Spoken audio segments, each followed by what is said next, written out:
So, Matt Damon, have you been enjoying the deck builder Negative Space? It's funny.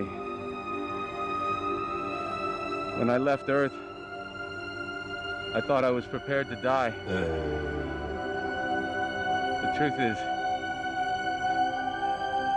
I never really considered the possibility that my planet wasn't the one.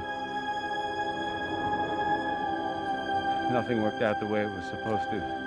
Matt, it's fine. Just start another run.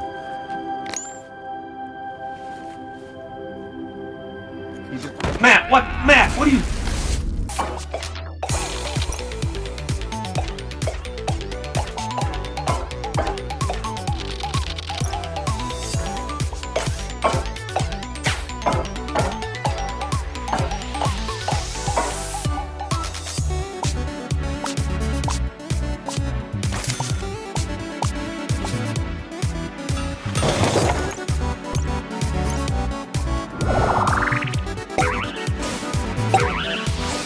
First off, I want to give a shout out to Joe Baxter from Indie Game Clinic for putting me onto this game. Indie Game Clinic is a fantastic YouTube channel that I watch frequently, where Joe gives advice to developers of some of the hot new indie games, and you should really check them out. And if you're a fan of this channel, like, subscribe, and let me know in the comments what games you'd like to see next. Today, I'm excited to talk about Negative Space, a space exploration deck builder by Tier 87 Games. I want to start off by saying I love deck builders. I would play so many card games in real life, but unfortunately, I'm not trying to spend 10 grand just so that I can keep my deck competitive every month. And God forbid, there's chase cards out there that collectors want that drive up the cost of cards that I want to play with. So I relish a deck builder video game because I get all the fun of customizing my deck to make it lethal, but without having to pay for all the cards. Most of my deck building time before this game was in Slay the Spire, which I really enjoyed. I love the fighting animations that represented your card plays. I enjoyed striking the balance between offense and defense to defeat monsters, and I love the unique characters which added new play styles and replayability. And while Negative Space shares a lot of the things that I loved about Slay the Spire,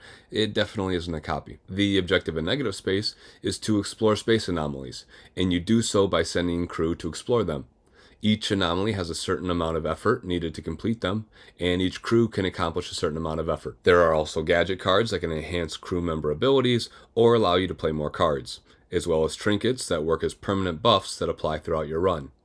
Each character also has one time per mission special ability, and I gotta say, I'm really enjoying exploring Negative Space. I've currently got about 10 hours of playtime, and I don't think I'm close to being done with it. Right out of the gate, I enjoyed the difficulty. I failed my first run pretty quickly because I was prioritizing the wrong objectives, and I can't say for certain how long it took me to explore the sun. The sun is the last mission in the game. But I know even today, as I progress through the difficulty levels of the game, I'm still feeling challenged. I can't express how many times I thought my run was over, and I still have to play my last card just to trigger the end of the run. And some forgotten trinket will give me just one more action, or it will boost my effort and allow me to come back from the brink of failure and end up clearing the whole run. And that's been so much fun. Experiencing this swing from, oh man, I blew it.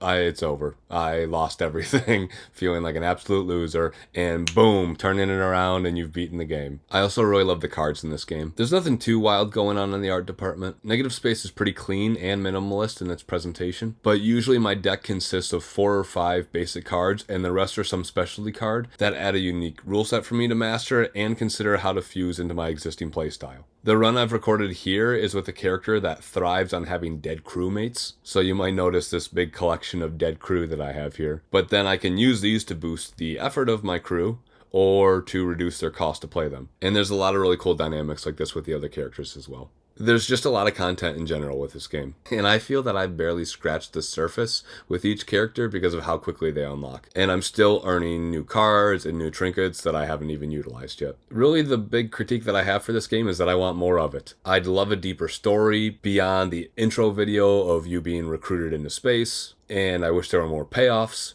reactions from the captains, maybe more card animations, but also that's part of being a self-published indie game. You have to cut out some of those features to keep your scope limited. Overall though, this game was a gem to me, and I'm curious how much I'll keep coming back to it. I'm going to put Negative Space at my number 4 spot for the year. And that's my last review of 2025. If you enjoyed my content this year, please consider supporting me on Ko-Fi. Your contributions really help me to keep giving attention to all the great indie developers out there. So thank you so much for your support. Thank you for watching. I'll see you next year.